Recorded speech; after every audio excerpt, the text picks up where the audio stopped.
Okay, we're going to set up the posterior teeth now on our first case. I just drew this red line here to kind of put all four posterior teeth, hopefully I can fit them on here, that they are perpendicular to the plane of occlusion. So if I could draw, I'll try. Number 4.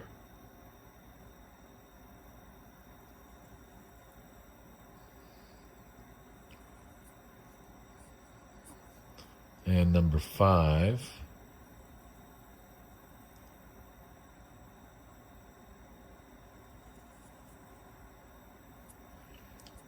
These are buccal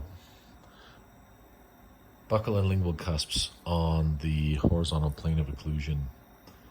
Number 6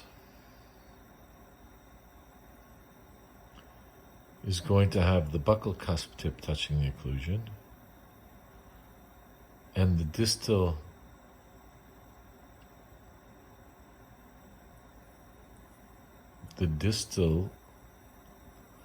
buccal cusp will be about roughly 0.5 millimeter off the plane of occlusion. Now this will occur immediately for you because I've already set the lowers up in the natural dentition on the lower. Well, isn't that something? We're going to run out of paper. Fabulous. We can just add the train on here to, I'll use this here, kind of hokey. The plane of occlusion. And number 7,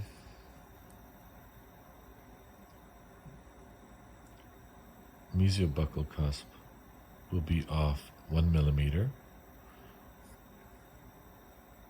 And buccal cusp will be off about 1.5. So if this is 0.5, this is 1, and this is 1.5 millimeters off the horizontal plane of occlusion. When we're controlling full upper and lower denture teeth, we're going to set the uppers up first on our plane, on our setup plane. But on this first case, I've already established the lowers, and this will occur. This will occur by itself.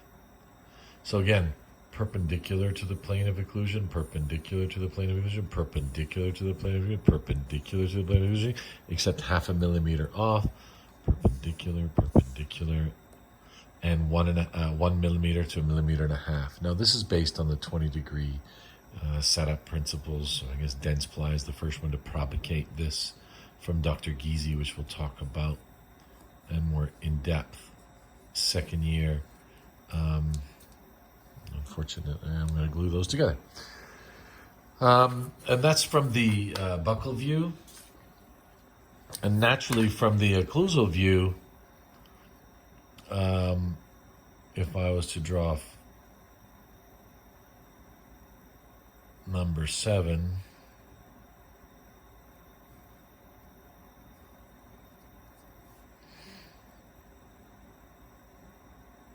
and number 6,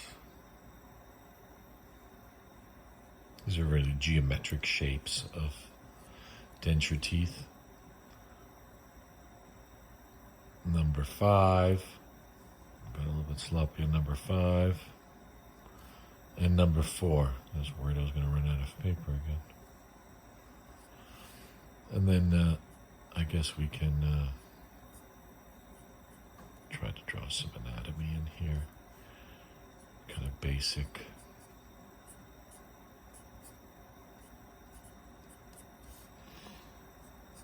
Anatomy. I mean, obviously this is buccal, this is lingual. I'll do it from this angle. Maybe this will be.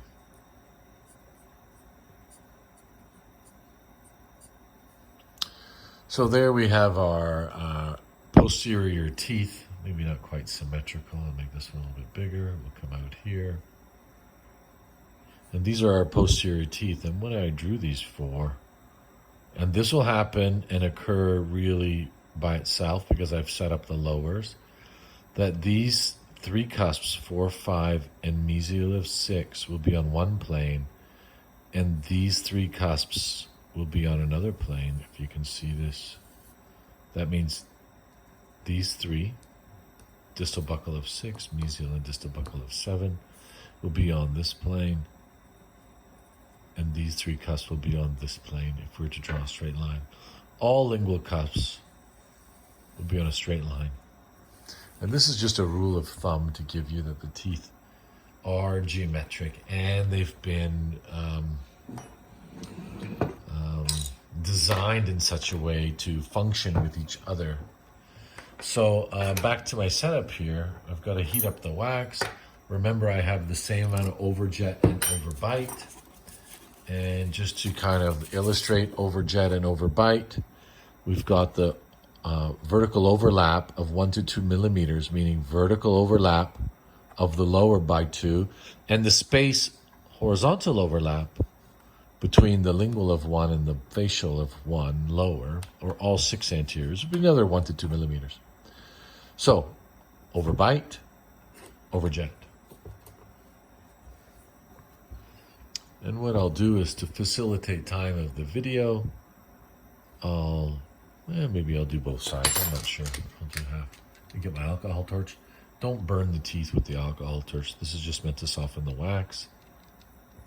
I would have continued where I was, but I stopped the video, did something else.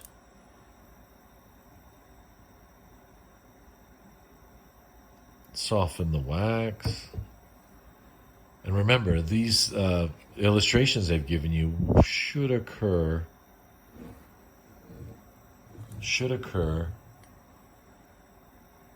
by themselves. Now, number 4 fits. This is what we call cusp marginal ridge occlusion. Number 4 upper fits between 4 and 5 lower. And again, we don't have the neck too far in. We don't have it too far out. We do have 1 millimeter of overjet still. And that's this space here, but the lingual cusp is touching the marginal ridge down below from behind. Once I'm satisfied with number 4, I'm going to keep number 4 still soft, though, in the wax. Maybe I'll do all 3 at the same time. It's not a big deal. Especially when they're basically going to fit into the lower teeth like Lego. Try not to have any voids in my wax. Try to keep it nice and soft. I think I find that as a denture setup. Most challenging is to keep the wax in a molten state and then control the shrinkage after that. And some people have hot irons on their Bunsen burners. Some people use soft wax. I don't suggest that. I mean, there are different waxes for setup, which will shrink less. But we're going to use just the basic occlusion rim base plate wax. Again, perpendicular to the plane of occlusion. Fits between 5 and 6. Slight buccal overlap for overjet. I'll show you from this angle. That is exposing the same amount of buccal cusp to the lower. The same overjet. Soften the wax. I've got some wax on my teeth here. Let me clean that off. I put it in the wax gently. Make sure it's nice and soft. I close it down, and there you have the same buccal overjet. Rotate slightly. I'm using my fingers. It's not an arduous task when the lowers are already repositioned in a somewhat appropriate place. I mean, I contrived this for your learning pleasure, number 1, and for the ease of first time denture setup, which can be very frustrating. I'm going to loop these teeth into the wax.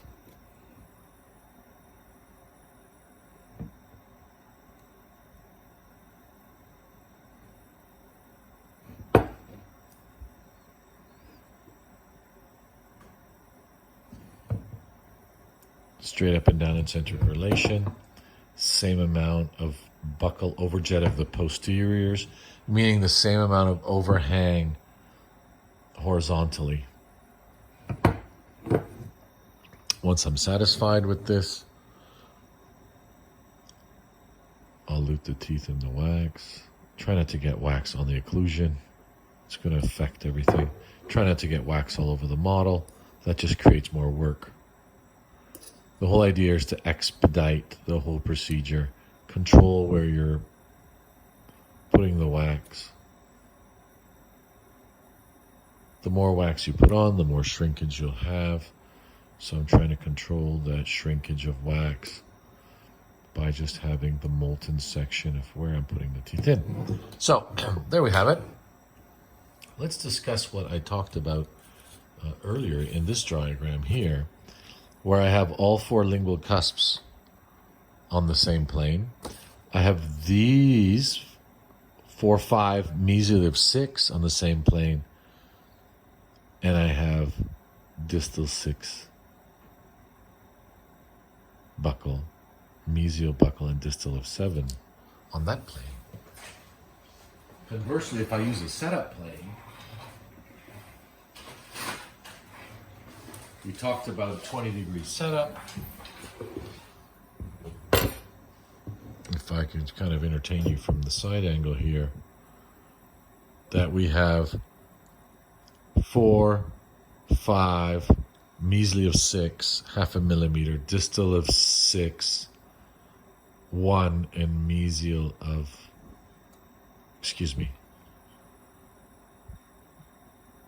and what's happening here is number 6 is a little higher. And what we'll do is after we're done, we won't do this right now, but number 4 has a longer buccal cusp tip in this denture mold, in these Vita MFT teeth. So the master mold maker, which actually was a good friend of mine that designed these, a colleague, just outside of Zurich, where these were designed, fabricated, I think, in the Far East, but the master molds were done there. The buccal cusp tip of number 4 is hanging a little bit lower or longer. Because like I said, these teeth are made for different situations, partials, full dentures, etc. And what we'll do at the end, maybe not right now, is maybe we'll reduce the tip of number 4, and it'll be the same line angles as number 5, 6, and 7. Seems to be a little aggressive on the line angle, and then you'll achieve this. It's not important that you achieve that, but I've set it up that you do, so you can learn to visualize what's necessary in the full denture setup that we're going to do next. Cusp marginal ridge occlusion, perpendicular to the plane of occlusion, 4 between 4 and 5, 5 between 5 and 6, 6 is offset, and number 7 is just distal to the lower 7. There's really only one position that I've created these to go for you, and then we can discuss in more detail. Buccal corridor. The canine almost protects this buccal corridor, not enough that the teeth disappear behind, but we still want to have, when the patient smiles, I don't want to see their second molar. Conversely, when they smile, I don't want to see like they have no posterior teeth. Because if I were to simulate the commissure of the mouth, maybe we get a bit of number 4 inside my thumb here on the smile. So we'll continue and do the same on the other side, and then review our whole denture setup for overbite, overjet, and centric relation contact. I mean, I can almost do that right now. If I used articulating paper, I don't expect you to do this at this stage. It's still soft wax, but we want to make sure that we have contact of these lingual teeth, which I do have. You can see the lingual red markings, 4, 5, 6, 7. Lingual of 4, lingual of 5, mesiolingual of 6, and only mesiolingual 7 is contacting. Obviously, distal lingual of 7, if you look here, is outside the plane. So, pretty brief. But we need to talk about this in detail. And this is the class 1 denture setup for condylar guidance that we're unaware of. The world average is, 20 to 26 condylar guidance. Probably almost even to 28, 29. And we'll discuss that later on. But right now, we just need to manipulate the teeth in the wax. And as a starting point, get something that would simulate a smile. Okay, guys, thank you.